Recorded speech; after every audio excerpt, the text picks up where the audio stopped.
400? I think there's at least like 500 people there Yeah, at 4 o'clock. We have the problem with the tents. The reason why the city didn't want us to have tents is because they were afraid they weren't going to be able to see what we were doing inside of the tents. So they were afraid we were either going to be doing drugs or they were afraid we were going to have sex inside of the tents. So that was their reasoning. So what we did is we made transparent tents, made with like a wooden base and then like this clear tarp that was put over that you could see through.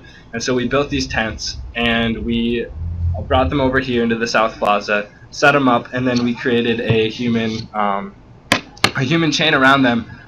Yep, that's where the tents used to be back there before they got taken away by the police. But anyways, so we had the transparent tents, we made a human circle, and we were told that we had 5 minutes to leave, otherwise they were going to come in and take all the tents. And so 5 minutes went by, they never came. Night went on, the hours kept coming. It came to about 11 p.m. They gave us a second warning telling us to evacuate and that they were going to take our tents. And then finally, at 1 in the morning, they came in with about like 40 to 60 police and started taking down tents. And what ended up happening is we formed a human chain around our last 3 tents.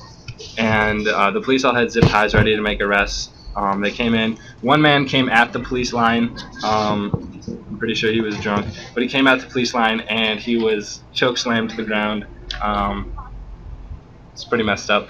But anyways, he got thrown down, and then there was an attempt at arresting another man who was a part of the chain. They were yanking on him, trying to pull him apart, but the people stayed strong and they held on to him. And what they decided to do is to change tactics. Instead of arresting the people around the tents, they just stepped around the people and they picked up the tents, took them out. So they cleared out all of our tents. They didn't arrest anybody, although they dedefinitely planned to because of the amount of zip ties that they had. And after that, they retreated into the building then. And so they retreated into their cave, and we ended the night by chanting more tents tomorrow. So tomorrow night we're going to have more tents. And right now, people are trying to decide whether or not we want to move and try to set up tents on city property. On city property and see what happens instead of county property. Or we might just call it a night and sleep. But we're staying strong here. Nobody got arrested for the tent issue. Although there was an arrest earlier today, which we've explained like 100 times. Okay, people saying next time make a full ring. We need more people here. Okay, we did not have enough people to make a full ring. If you're in Minnesota, or if you're not in Minnesota and you want to help us out, come here. We need more people. And tents.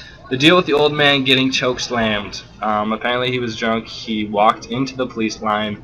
Officer M. Stephan freaking like punched him in the throat and knocked him to the ground. So I think that's like an official tactic. Yeah. It's effective. Yeah. It was very effective. There will be footage of that online. Yep, I got footage with my personal camera.